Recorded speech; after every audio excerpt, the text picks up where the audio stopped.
ನಮಸ್ಕಾರ. KRS master ಚಾನಲ್ಗೆ ಸ್ವಾಗತ. ಬೋಳೆ ಶಂಕರ ಈ ನಾಟಕವನ್ನು ರಚನೆ ಮಾಡಿದಂಥವರು ಡಾಕ್ಟರ್ ಚಂದ್ರಶೇಖರ ಕಂಬಾರರು. ಬೋಳೆ ಶಂಕರ, ಬೋಳೆ, ಬೋಲೆ ಈ ರೀತಿ ಅರ್ಥ ನೋಡೋದಾದರೆ ಮುಗ್ಧ, ಸಾಧು ಈ ರೀತಿ ಎಲ್ಲ ಅರ್ಥ ಕೊಡುತ್ತೆ. ಇನ್ನು ಅದರ ನಾಥ, ಬೋಲೆನಾಥ್ ಹಿಂಗೆಲ್ಲ ಹೇಳ್ತೀವಿ. ನಾಥ ಅಂದರೆ ಒಡೆಯ, ರಾಜ ಅಂತಂದೇಳಿ. ಅಂದರೆ ಮುಗ್ಧರ ರಾಜ ಅಂದರೆ ಮುಗ್ಧರನ್ನು ಕಾಪಾಡುವಂಥವನು ಯಾರು? ಶಿವ. ಈ ರೀತಿ ಅರ್ಥವನ್ನು ಕೊಡುತ್ತೆ. ಈ ಬೋಳೆಶಂಕರ ನಾಟಕದ ಪಾತ್ರಗಳನ್ನು ನೋಡೋದಾದರೆ ಇಲ್ಲಿ ಮೊದಲನೇದಾಗಿ ಕೋಡಂಗಿ ಅಂತ ಇದೆ ನೋಡಿ. ಕೋಡಂಗಿ ಬೋಳೆಶಂಕರನ ಸ್ನೇಹಿತ ಮತ್ತು ಕೆಲಸದವನು, ಅವನ ಜೊತೆಗೆ ಕೆಲಸ ಮಾಡ್ಕೊಂಡಿರ್ತಾನೆ. ಇನ್ನು ಭಾಗವತ ಅಂದರೆ ಸೂತ್ರಧಾರರು, ಅಂದರೆ ಕಥೆಯನ್ನು ನಡೆಸುವವರು. ಬೋಳೆಶಂಕರ ಇಲ್ಲಿ ಅಣ್ಣ ತಮ್ಮಂದಿರಲ್ಲಿ ಮೂರನೆಯವನು.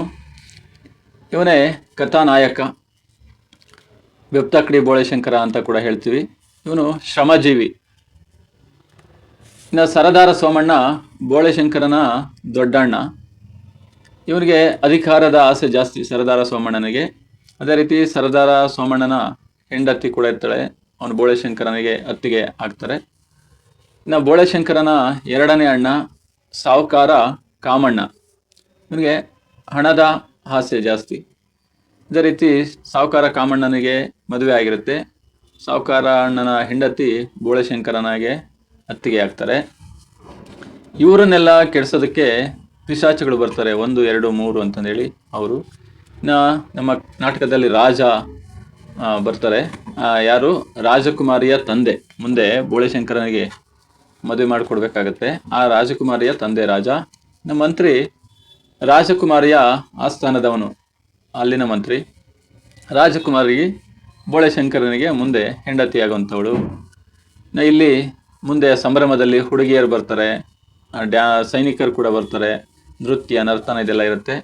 ಇನ್ನು ಸೈತಾನ ಪಿಶಾಚಿಗಳನ್ನು ಏನು ಕಳಿಸ್ತಾನಲ್ಲ, ಆ ನರಕದ ಅಧಿಪತಿ ಸೈತಾನ. ಅದೇ ರೀತಿ ಸೇವಕರು, ಸಿಪಾಯಿಗಳು, ಜನರು, ಆ ಊರಿನ ಜನರು ಇವರೆಲ್ಲರೂ ಕೂಡ ಇಲ್ಲಿ ಬರ್ತಾರೆ. ಡಾಕ್ಟರ್ ಚಂದ್ರಶೇಖರ ಕಂಬಾರರವರು ಏನು ಹೇಳಿ ಹೊರಟಿದ್ದಾರೆ ಅಂದರೆ, ನಮ್ಮ ನಾಟಕದ ಮೂಲಕ ನಗರೀಕರಣದಿಂದ ನಾಡಿನ ಮೂಲ ಸಂಸ್ಕೃತಿಯಾದಂತಹ ನೆಲೆ ಏನಿತ್ತು ಅದೆಲ್ಲ ಕಳ್ಕೊಳ್ತಿದೆ. ಗ್ರಾಮೀಣ ಬದುಕು ಅಸ್ಥಿರವಾಗ್ತಿದೆ.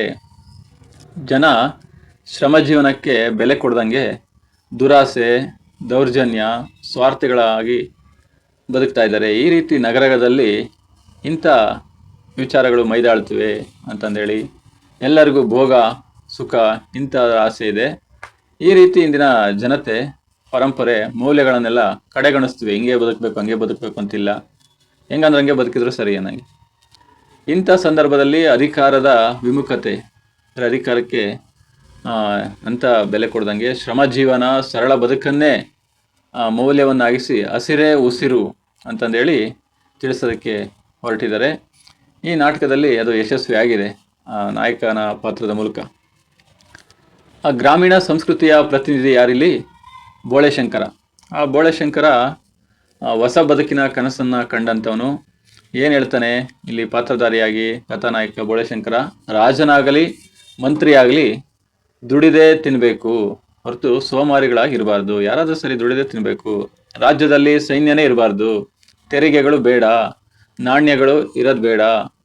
ರಾಜ ರಾಣಿ ಎಲ್ಲರೂ ದುಡಿದೇ ತಿನ್ನಬೇಕು. ಆ ದುಡಿಯದಂಥ ಸೋಮಾರಿಗಳಿಗೆ ತಿನ್ನುವ, ಊಟ ಮಾಡುವ ಹಕ್ಕಿಲ್ಲ ಅಂತಂದೇಳಿ ಇಲ್ಲಿ ಕಥಾನಾಯಕನ ಸಿದ್ಧಾಂತ. ಹಸಿರನ್ನ ಬದುಕನ್ನಾಗಿಸ್ಕೊಂಡಂಥ ಅವನಿಗೆ ಯಾವುದೇ ಲೋಭ ಮೋಹಗಳಿಲ್ಲ. ರೈತನ ಕೆಲಸನ ಮಾಡ್ಕೊಂಡಿರೋಂಥವನು. ರಾಜ್ಯದ ಅಧಿಕಾರವನ್ನೇ ಅವನು ತಿರಸ್ಕಾರ ಮಾಡ್ತಿದ್ದ. ಅಂಥ ಸಂದರ್ಭದಲ್ಲಿ ಅವನಿಗೆ ರಾಜಕುಮಾರಿಯನ್ನು ಮದುವೆ ಆಗಬೇಕು ಅನ್ನೋ ಒಂದು ಸನ್ನಿವೇಶ ಕೂಡ ಬರುತ್ತೆ. ಮದುವೆ ಆದರೂ ಕೂಡ ಅವಳನ್ನು ಒಂದು ಶ್ರಮಿಕಳನ್ನಾಗಿಸ್ತಾನೆ. ಇದೇ ಇಲ್ಲಿನ ವಿಶೇಷ.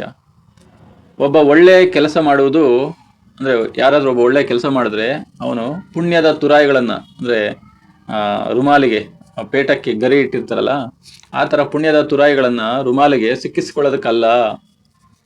ಅಂದರೆ ಪ್ರಶಸ್ತಿ, ಬಿರುದು ಇಂಥದ್ದೆಲ್ಲ ಹೇಳ್ಕೋದಕ್ಕೆ ಅಂತಲ್ಲ. ಅದು ಅವನ ಜೀವನ ರೀತಿ ಅಷ್ಟೇ. ಆ ರೀತಿ ಕೆಲಸ ಮಾಡಬೇಕು. ಅಂತಂದೇಳಿ ಆ ಮಾತು ನಿಷ್ಕಲ್ಮಶ ಬದುಕನ್ನು ತಿಳಿಸುತ್ತೆ ಇಲ್ಲಿ. ಇನ್ನು ನೀರು ತನ್ನ ಗುಣಕ್ಕೆ ಅನುಗುಣವಾಗಿ ಸ್ವಚ್ಛಂದವಾಗಿ ಹರಿಯುತ್ತಾ ತನ್ನ ನಿಯಮಗಳನ್ನು ಯಾವ ರೀತಿ ಪಾಲಿಸುತ್ತೋ ಅದೇ ರೀತಿ ಮನುಷ್ಯನಾದವನು ಸಹಜವಾಗಿ ಬದುಕಬೇಕು.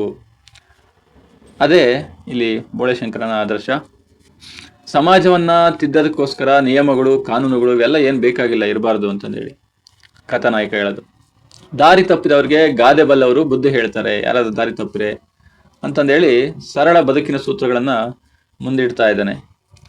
ಕೆಲಸ ಮಾಡಿದವರು ಊಟ ಮಾಡಬೇಕು, ಅದಾದ ನಂತರ ಸೋಮಾರಿಗಳ ಊಟ ಅಂತಂದೇಳಿ ಅದರ ಮೂಲಕ ಶ್ರಮಕ್ಕೆ, ದುಡಿಮೆಗೆ ಪ್ರಾಮುಖ್ಯತೆಯನ್ನು ನೀಡ್ತಾ ಇದ್ದಾನೆ. ಈ ನಗರ ಅನ್ನೋದು ಬೋಳೆಶಂಕರನ ಪಾಲಿಗೆ ಕೊಳಕು, ಕೊಳೆ ಚರಂಡಿ, ಕೊಚ್ಚೆ ನೀರಿನ, ನಕ್ಷತ್ರವಿಲ್ಲದ, ನಕ್ಷತ್ರ ಎಲ್ಲಿ ನೋಡ್ತೀವಿ, ಬೆಳಕಿರದ ಸೀಮೆ ಆಗಿದೆ ಅಂತ. ಯಾವಾಗಲೂ ಮಿಲ್ಲಿನ ಹೊಗೆ, ಫ್ಯಾಕ್ಟ್ರಿದು ಮಿಲ್ಲಿನ ಹೊಗೆಯಿಂದ ತುಂಬಿದ ಆಕಾಶ, ಸೈರನ್ನಿನ ಸೌಂಡು, ದನಿ, ಇವುಗಳಿಂದ ಆತ್ಮವಿಲ್ಲದ ಸಿಟಿ ಆಗಿದೆ ಇದು. ಈ ನಗರದ ಬದುಕಿನಿಂದ ಬಿಡುಗಡೆ ಪಡೆದು ಕಣ್ಣುಗಳಿಗೆ ಕನಸು ಕೊಡುವಂತಹ, ಯೌವನವನ್ನು ಕಾಪಾಡುವಂತಹ, ಎಳೆಯರಿರುವ ಒಲವಿನ ಸೀಮೆ, ಹಸಿರಿನ ತವರೂರಿನ ಬಯಕೆಯನ್ನ ಮಾಡ್ತಾ ಇದ್ದಾನೆ ಕಥಾನಾಯಕ ಬೋಳೆಶಂಕರ್. ಈ ನಾಟಕದಲ್ಲಿ ಶಿವಪುರದ 3 ಜನ ಸಹೋದರರು, ಆಗ್ಲೇ ಹೇಳ್ದಂಗೆ ಸರದಾರ್ ಸೋಮಣ್ಣ, ಸಾವುಕಾರ ಕಾಮಣ್ಣ, ಬೋಳೆಶಂಕರ, ಇವರನ್ನ ಬಲೆಗೆ ಬಿಡಿಸ್ಕೊಳ್ಳೋದಕ್ಕೋಸ್ಕರ ಸೈತಾನ 3 ಪಿಶಾಚುಗಳನ್ನ ಕಳಿಸ್ತಾನೆ. ಅವು ಅಧಿಕಾರದ ಆಸೆ, ಧನದ ಮೋಹಕ್ಕೆ ಬಲಿಯಾಗಬೇಕು ಅಂತಂದೇಳಿ ಅವರು ಬರ್ತಾರೆ. ಇಲ್ಲಿ ಸರ್ದಾರ್ ಸೋಮಣ್ಣ, ಸಾವುಕಾರ ಕಾಮಣ್ಣ ಇವರೆಲ್ಲ ಬಲೆಗೆ ಬೀಳ್ತಾರೆ. ಆದರೆ ನಿಸ್ವಾರ್ಥಿ ಯಾರು? ಬೋಳೆಶಂಕರ. ಶ್ರಮಜೀವಿ, ನೇರ ನುಡಿ, ಈ ರೀತಿ ಇರೋದ್ರಿಂದ ಬೋಳೆಶಂಕರನ್ನ ಸೆಳೆಯೋದು ಕಷ್ಟ ಆಗುತ್ತೆ. ಆದರೂ ಸೆಳೆಯೋದಕ್ಕೆ ಪ್ರಯತ್ನಿಸ್ತಾರೆ ಎಲ್ಲ ಪಿಶಾಚಿಗಳು, ಸೈತಾನ. ಈ ರೀತಿ ಪ್ರಯತ್ನ ಮಾಡಿ ಸೋಲುವಂತಹ ಪ್ರಸಂಗ ನಾವು ಈ ನಾಟಕದಲ್ಲಿ ನೋಡ್ಬೋದು. ಏನೇನು ಆಗುತ್ತೆ ಅಂತಂದೇಳಿ ಹಲವಾರು ದೃಶ್ಯಗಳ ಮೂಲಕ ತಿಳಿಸಿದ್ದಾರೆ. ಆ ದೃಶ್ಯಗಳಲ್ಲಿ ಮುಂದೆ ನೋಡ್ತಾ ಹೋಗೋಣ. ನಾವು ಮೊದಲನೇದ ದೃಶ್ಯ ಮುಂದಿನ ವಿಡಿಯೋದಲ್ಲಿ ಬೆಪ್ಪು ತಕ್ಕಡಿ ಅಂತಂದೇಳಿ, ಬೆಪ್ಪು ತಕ್ಕಡಿ ಬೋಳೆಶಂಕರ ಅಂತ ಏನೇನಾಗುತ್ತೆ ಅಂತ ಅಲ್ಲಿ ಗಮನಿಸೋಣ. ಈ ಥರದ ಸಣ್ಣ ಪುಟ್ಟ ವಿಚಾರಗಳು ನಿಮಗೆ ಚೆನ್ನಾಗಿ ಅರ್ಥ ಆಗಿದೆ ಅಂತ ನಾನು ಭಾವಿಸ್ತಿದ್ದೀನಿ. ಇದೇ ರೀತಿ ಕನ್ನಡ ವಿಚಾರಗಳಿಗಾಗಿ ನನ್ನ KRS ಮಾಸ್ಟರ್ ಚಾನಲ್ನ ಫಾಲೋ ಮಾಡಿ. ನೀವಿನ್ನೂ KRS ಮಾಸ್ಟರ್ ಚಾನಲ್ನ ಸಬ್ಸ್ಕ್ರೈಬ್ ಮಾಡಿಲ್ಲ ಅಂದರೆ ದಯವಿಟ್ಟು ಸಬ್ಸ್ಕ್ರೈಬ್ ಮಾಡಿ. ನಿಮಗೂ ಅನುಕೂಲ ಆಗುತ್ತೆ, ನನಗೂ ಅನುಕೂಲ ಆಗುತ್ತೆ. ಈ ವಿಡಿಯೋ ನಿಮಗೆ ಇಷ್ಟ ಆದರೆ ದಯವಿಟ್ಟು ಲೈಕ್ ಮಾಡಿ, ಶೇರ್ ಮಾಡಿ ಅಂತ ಹೇಳ್ತಾ ಎಲ್ಲರಿಗೂ ಶುಭವಾಗಲಿ. ಧನ್ಯವಾದಗಳು.